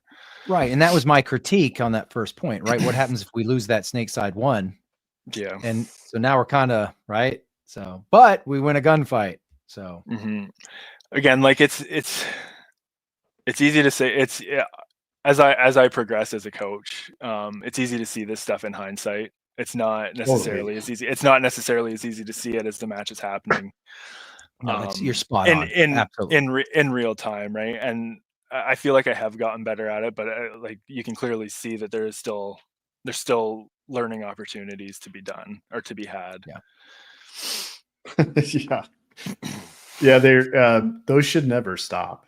No, they never stop. You know, one of the worst things about being a coach who's a little bit data driven and pragmatic is I like go through and pinpoint every mistake, of every single moment a lot of times, especially in the first 10 to 15 seconds that I kind of have control over. Mm-hmm. I'm like, man, I screwed that up. I should have seen that earlier. You go down the rabbit hole and you can kind of make yourself miserable if you're not careful. Yeah. But it is, if you care, you lie. Yeah. That's true. Lie. Yeah. If you care, that's just kind of how it works, man. Yeah. 100%. And again, we may be telling you things and you don't have to listen to any of it, right? Like I say all the time, I don't ever ask advice or I don't ever take criticism from somebody I wouldn't ask advice from. Mm-hmm. You know what I mean? Sure. So if somebody I really respect tells me like, hey, coach, you need to look at these two things. I think you're missing this, or hey, I would have done this a little bit different and here's why. I may still think the way I did it is right, but their way may be better. And that's why I told you when we were in the green room, like, hey, we've got criticism, but you won the World Cup, right? Like, yeah. So we've done something right. Yeah. So like it worked, but maybe it's easier if you make these couple of changes, right? Yeah, like maybe you'll find your road to success earlier, and not have to make adjustments on the fly and those kind of things if you just kind of build it into your game plan, right? Maybe we don't go to overtime. Yeah. Just win in regulation. It'd save some gray hairs, I'm sure. Oh, trust me, I know about those. I have no idea what you're talking about. Lie. No grays on me. So this is the first time that they just bunker death after bunker death for my guys. This is the first time that they had shot our Dorito side guy out on the break and really applied pressure on the Dorito side. So again, it was good to see. It was good to see that they did have that. They were able to do that against us, so that we can game plan against it as well. Yeah, you have to give Preferred Mob some credit here, because not only did they have the good guns on the break, but that containment was so well done that their secondaries, they knew where the bodies were dropping from. Yeah, and they do a really good job of immediately capitalizing on. They recognize they've killed 2 or 3 on the pressure, break, and it's just they do a really good job of getting right down the field and not even giving us a chance to get back into it. Right. Chris Kurtz said spoiler because you said maybe we don't go to overtime. Just so everybody knows, this game has already been played and it's available online. You could see the score. Anyway. Yeah. But he's right. I'll be more cautious in the future, Chris. For those who may not know, who just tune into the Coaches Show for this particular type of episode. So, yeah. If your ghost subscription has run out and you were there you go. Waiting. I can't remember if this is the one that I wrote Whiskey Tango Foxtrot or not. Or was I think it was, because it turns into this is. Actually, I'm sorry. I did not write Foxtrot. I'm sorry. It says hotel. Hotel. It says whiskey. I was going to say you changed it. I did. It says Whiskey Tango Hotel, because when I told you about it the first time, you're like, I'm glad it doesn't say the other. So. What's up, SK? So, he made it. All right. So SK's in the house. That's right, everybody. The coach of San Diego Dynasty. Welcome, Kevin. So, I wrote Whiskey Tango Hotel because I really don't know what happens here. Why don't you walk me through this, Devin? I have no clue. We end up getting a kill on the break. It's a minute 50, 2-minute point. Immediately I know I don't say I wish we didn't, but I know the blood's in the water for the guys. We end up getting shot out of the snake there. But there's that issue again, right? Yeah. But it stemmed from getting that kill and recognizing, okay, we have a chance to go win World Cup here. Let's go try to take it rather than the individual mindset kind of came back in here. we do settle it down for a little bit, and then it turns back into trying to win World Cup. And it does almost cost us. Especially like Right. with On the under a Cerritos minute, side. with under a minute left, there's blood in the water, and they're sniffing it, and I don't want to fault the guys necessarily, because it is World Cup and they're trying to go Sure. be that hero. Every kid coming up dreams of this moment. But we definitely could have done it a lot smoother than we did. Yeah, discipline certainly wins championships, right? Yeah. And Dylan does a good job here of getting up the field and of trading this guy. And then I know that from what I remember, the guys are saying there's only one left. It's a 3-on-1, and they're saying, or 3-on-2, and they're all saying there's only one left. There's only one left. But we didn't know where. But we didn't. No, we knew where. We called it the Alpha. It was just the Aztec on the snake side. We just totally slept on the Dorito corner. And so they trade.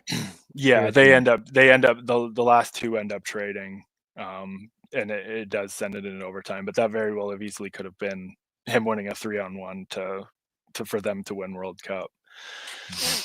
And again, yeah, that's the discipline or lack thereof. So let me ask you a question, because you made the comment like, "Hey, I don't blame them. It's World Cup. They're trying to go win." So what if you lose the point? Do you blame them then? You blame them then? Yeah, I probably in hindsight, probably, but in the moment, no. I'm just saying, like in the moment, I would have, and then looking back on it, like I can't necessarily fault them, but I can. I need to. You have to. Yeah, you absolutely can. And that's how we learn from this moment. Yeah, discipline wins championships, right? Like that's right. When you shot a guy out, that's like you've, again, especially off the break, like right away, everybody should be able to go, right? Yeah. We're 5-on-4, man. 5-on-4. Now we just let's work together, get one more, then we'll be 5-on-3. Let's work together, get one more. Now we're 5-on-2. And then we can slowly start to put the squeeze on, right? So I get what you're saying, but as a coach, sometimes even when you win the biggest tournament in the world, going back and making corrections because you're not quite to where you want to go yet. You're not pro, and I know that's where you guys want to be. Those are the types of things that you have to correct, right? Like, because maybe that's the difference in your placings for the year. Yeah. No, you're you've got Dylan and PB Freshman and Kevin. A couple of these guys are in the chat talking to each other right now about this. So, gentlemen, yes, the coach would have been in his right to be a little disappointed and upset with you on that one. So I love it. Yeah, Dylan, you got beers? Kevin. It's killing me. All right. So because it's a mutual there and it was under 10 seconds, they decide to just burn the clock and go straight into the overtime point. This one decides it, right? Yeah. So we're heading into the overtime point. Now there seems to be someone calls a timeout, and then there appeers to be a second timeout. I mean, it seems like there's a long. Well, we called our timeout right away. I knew I wanted to use it, just to be able to talk to the guys. Sure. And then I don't even with using ours, they called theirs.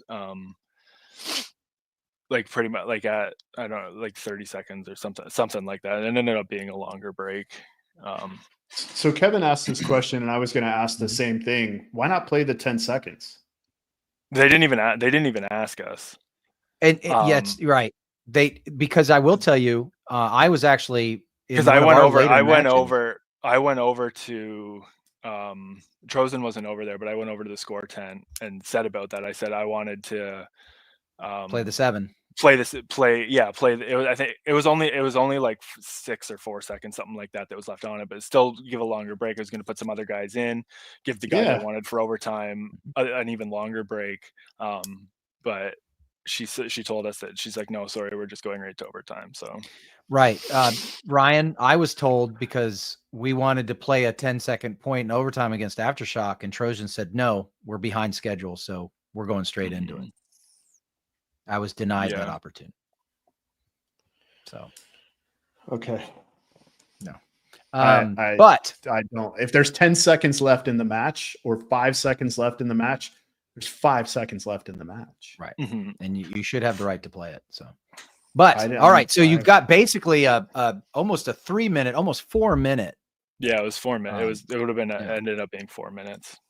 Yeah, because the 2 minute We were already you're an in X ball at this point. You're already an X ball. So then the 2 timeouts, that adds another 2 minutes. So boom, you get 4 minutes. So what have you said to your team? What are we going with here? What are you thinking? Hey, we going with what got us here? We're going, hey, this is what they've been playing. This is how they've been playing it.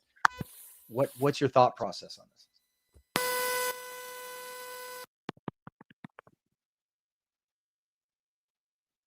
Technical difficulties. Sorry, I lost sound for a sec. Sorry. No, I'm sure it had something to do with it's probably the Ole Miss hat. So what I was asking was, okay, you've had 4 minutes. It's World Cup. It's the final point. You got 5 minutes on the clock. You've called your line, right? You've got your horses in there. What's your game plan? Are you imposing your will, or are you trying to react to what you think they're going to do? No, I'm trying to impose my will. My mindset was just we're going to do what got us here. We're going to come right up the center again, try to get that early kill on the Dorito side, and we're gonna try to take the snake on the break. It was my mindset. Just go for broke and go with what you know. Go with what got you here in the first place. We're in overtime at World Cup, right? Right. And we end up back to the center. Yeah, they shoot our snake, we shoot their snake corner, so we're both kind of locked into the pocket on the snake side early on. Anyhow, they do get into the snake first, but again, they lose that gun. That gun shifts into the snake, so it gives us freedom to get out to dig out to the corner here. He tries the pod toss again. Tries the pod trick again. It did end up kind of working because they thought they recognized that he was up there, and it switched the gun, their center gun, from the Dorito side to the center. So I mean, it wasn't for nothing. I guess it opens up the Dorito side, which Dylan does get into what we were calling the Dorito 3, or he might even get into the 50. I can't remember now. And we did shoot. They both come running in to check him, and we did shoot him. I watched the ball break on him, and I don't know if all the paint splashed off or what it was, but we did put a ball in his back there.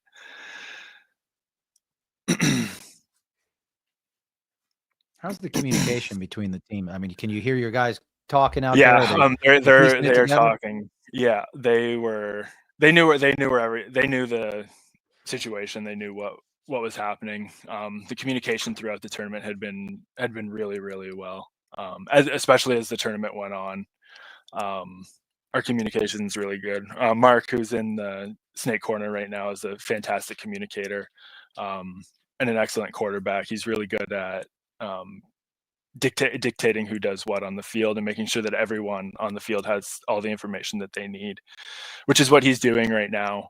He recognizes he has the move into the snake, but he wants to make sure that all the guys have information before he goes and puts his head in the ground and crawls all the way up the field. Again, like he sees them, so he makes sure he gets that information, then he crawls all the way up to the 50.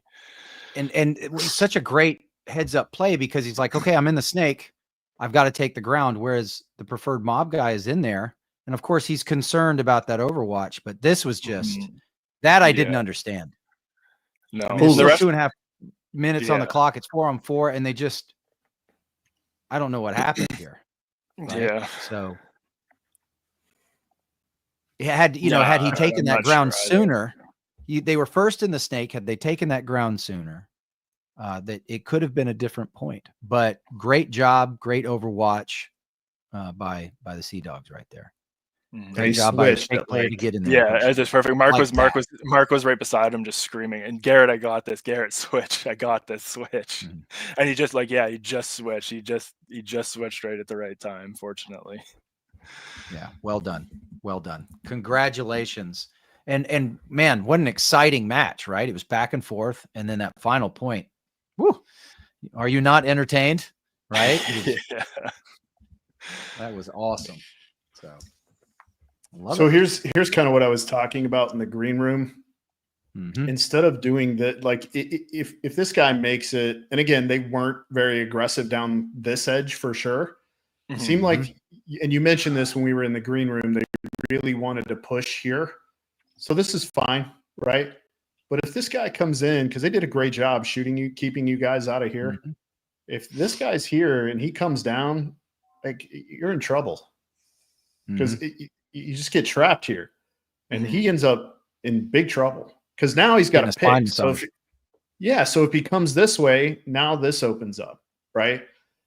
It would have been, I think, beneficial from time to time for you to run a guy here and here, and then let this guy or this guy go in just to change your look, right? Right. Just to change your look and allow these guys, if you're worried about whether or not there's a guy in the middle of the field, play the edges, right? Get out Right. here and Play let the this guy edges. worry about the guy in front of him. Don't worry about the middle of the field. Same thing on the Dorito guys, outside edges of the bunkers. Don't worry about this guy till you have to, right? Once you get up here, then you worry about this guy.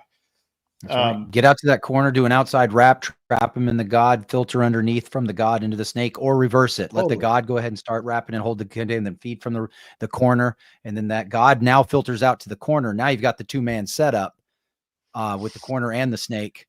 So you can do the wrap and control the zone and be offensive in the snake. I'll shut up now. Yeah. But this, again, I saw a lot of teams doing this, and it's fine, right? It holds this. But if you're playing, I believe in the pro division, this guy comes really early and just shoots that guy in the back. Right. So you just need to be, as you're developing, I think that you got to throw some stuff like that. And you don't just stick with what works, have some variation to it, because maybe you release this guy late, right? You get out on the edges once you're in place, once you're here and here or here. Now you release your guy into the middle of the field. You don't have to worry about them coming on edges, right? The easiest way to keep a guy out of a bunker is be in the bunker. Be there first, right?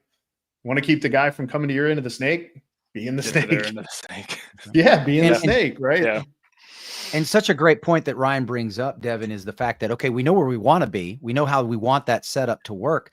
Well, that doesn't mean we have to use the same transportation system every time to that setup, right? We can mix up that transportation system, whether it be our route, whether it be a rope-a-dope, whether it be sending a guy underneath. We can mix it up. The end result's still the same, but we have options now. We've got more tools in the tool belt.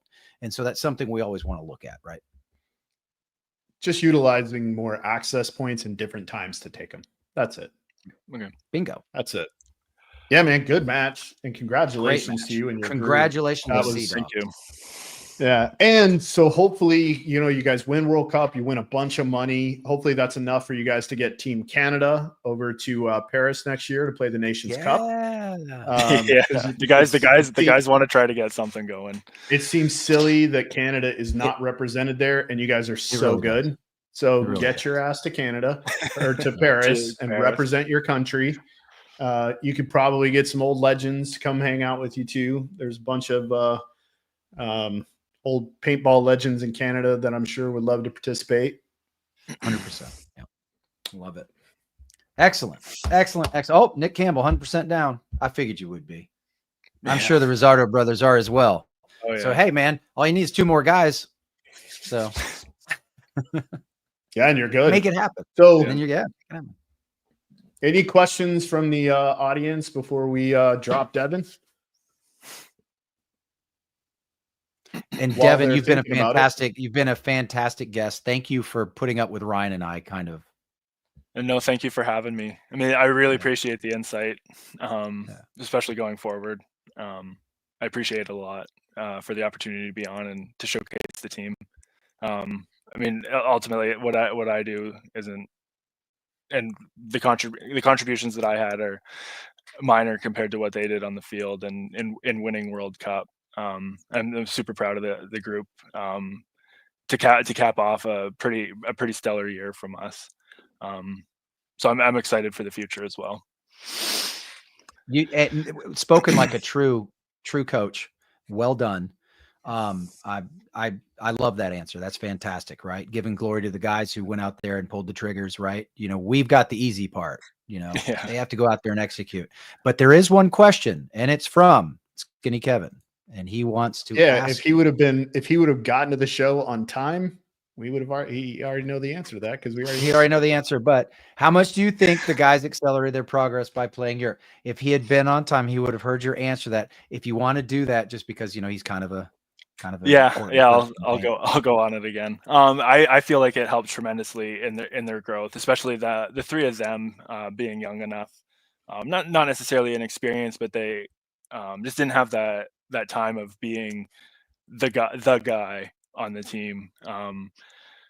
With our squad, I mean, they have points here and there where they are that guy, but everyone on the team's a role player, more or less, and I like that mentality. But when they go over there, they are the guy, and it gives them time to shine and develop, play every point, and have pressure on them to perform. And they went over there and performed amazing, by all means, and really showcased their talent and really grew their talent, playing against some of the best in the world. And like Ryan had mentioned, the tempo is a lot different over there. It's way faster. Yeah. And that certainly helped their game out a lot as well. But honestly, for you guys, I feel like you guys play kind of a European style. Like I said that when we played you guys 2 years ago, when I was with Austin Notorious in semi-pro, I was like, man, these guys play kind of European. Like they're really, really fast. They're really high tempo. But you guys did do a good job of like, you'd throw it at us and then you pull it back, right? Like you go really deep a few times and then you kind of pull it back. And then you go really deep a few times and then kind of pull it back. Like, you guys did a pretty good job with tempo change. So I think you guys fit into that kind of play style. Maybe you guys should just go play Europe. Go play pro in Europe. Gear shifting. Maybe like a Team Canada or something. Just don't bring an Ole Miss hat. That would be bad. Is there anybody you want to thank before we let you go? Sponsors, your local paintball field you guys practice at? I would like to thank Mark and Greg, owners of Adrenaline Paintball. They've provided a top-notch facility for us. They when we are out there, they let us have freedom to do what we want, and we really appreciate it. GI Sports, the paint was phenomenal for us throughout the entire event. It was really top notch.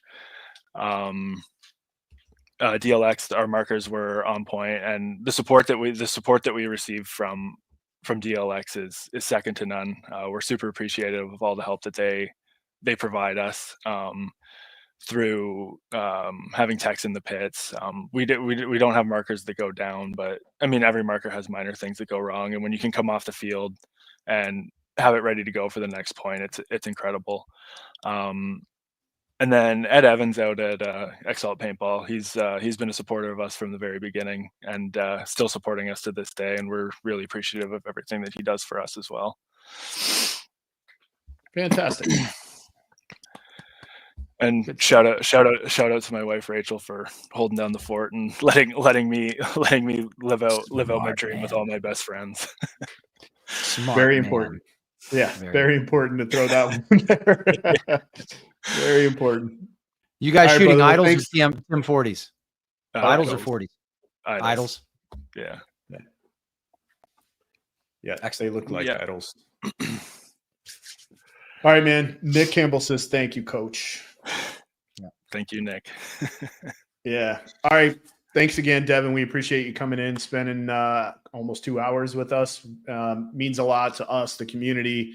We love being able to do this and showcase coaches and talk about your groups. And so, but we know like taking time away from family and those kind of things is tough. So we really appreciate your sacrifice and being on. We'll talk soon. I hope we'll have you on right before the season kicks off, I'm sure, to talk about what you guys have been up to and see if you added anybody and kind of do a pre-look at the semi-pro division going into next season. Yeah, thank you. Thanks for having me. I look forward to it. Cool if I come in and mic you up in your pit at some point next year? Do it. Oh, for sure. Do it. Yeah. All right. Awesome. All the exposure. Yeah, man. Thank you, buddy. Yeah, thank you. Take care, Devin. Ah, that was good. Very cool. That was fun. That was fun. That was great. You know, I feel like I hope, you know, we need to do that more, right? Really get into that play calling, that conceptual ideas, mentalities. And I know we've been trying to do that a lot when we have these coaches on, but you know, we kind of held his feet to the fire. You know, he was one of our first one that we really held his feet to the fire on some of that stuff. And he handled it very, very well. And it was, you and I saw the exact same thing, right? Like as I was kind of watching, and I'm getting close to have watched all the matches now for pro, and now I'm kind of getting into some of the semi-pro matches. And of course, it is totally different, right? Like the way the semi-pro teams were playing the field versus the way the pro team, just because there's spaces you could make it in the semi-pro game that you could not make it in pro. You just couldn't. So it'll be interesting as I'm going through. I was actually talking to Chris Kurtz about this earlier.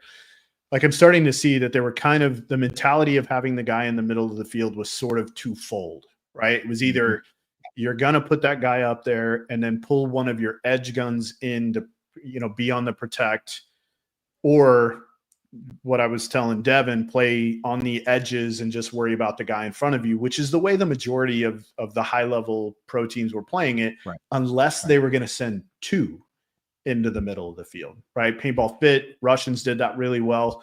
You know, when they sent two up, and that's essentially how Paintball Fit ended up winning the tournament and coming back was having the double middle.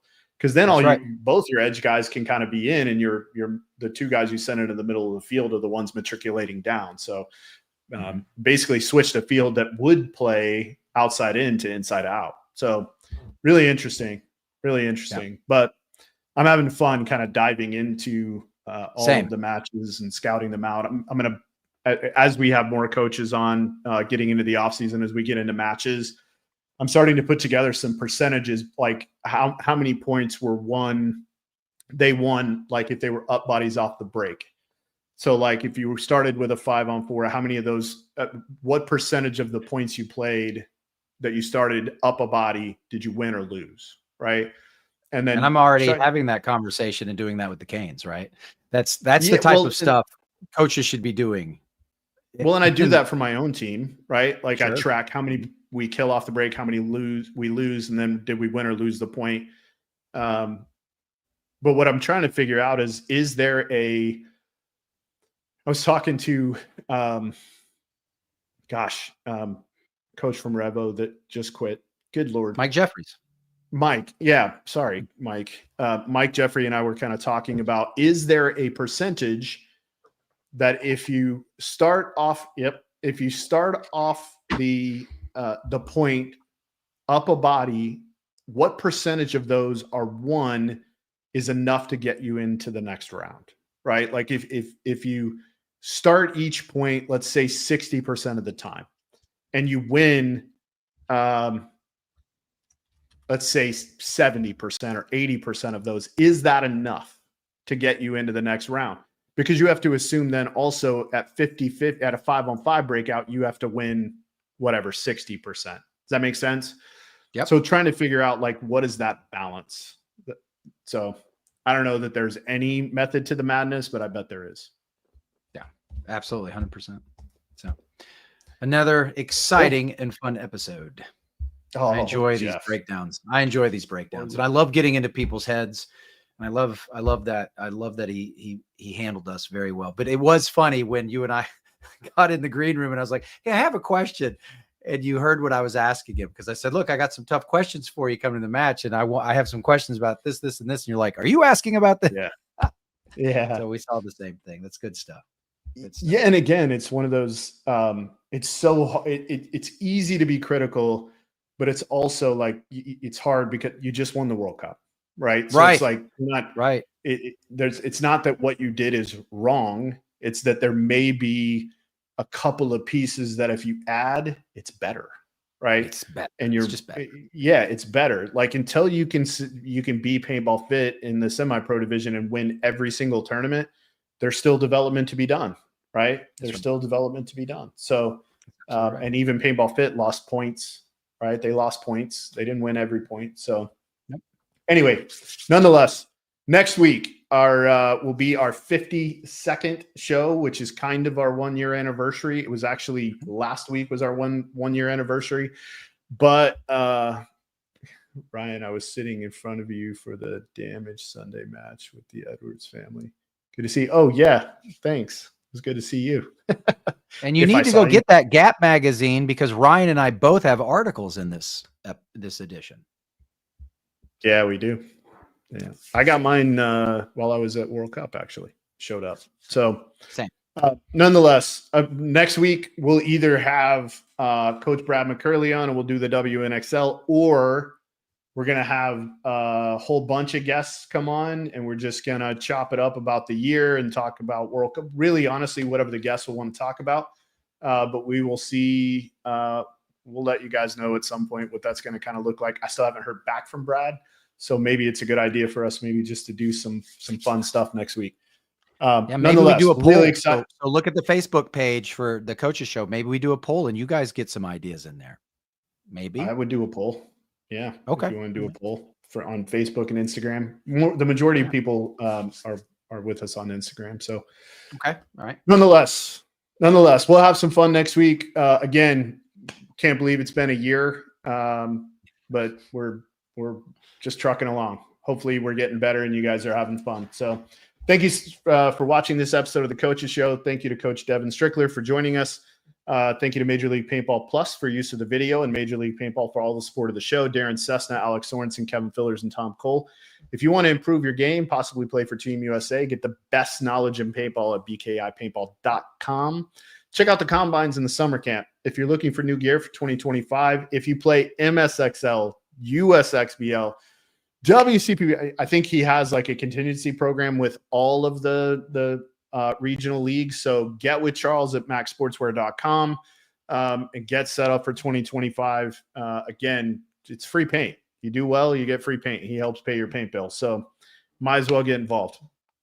Congratulations again to the Royal City Seadogs for being World Cup champs and for leverage in their promotion to the professional division. With Mike Bianca, I'm Ryan Gray. As always, be responsible.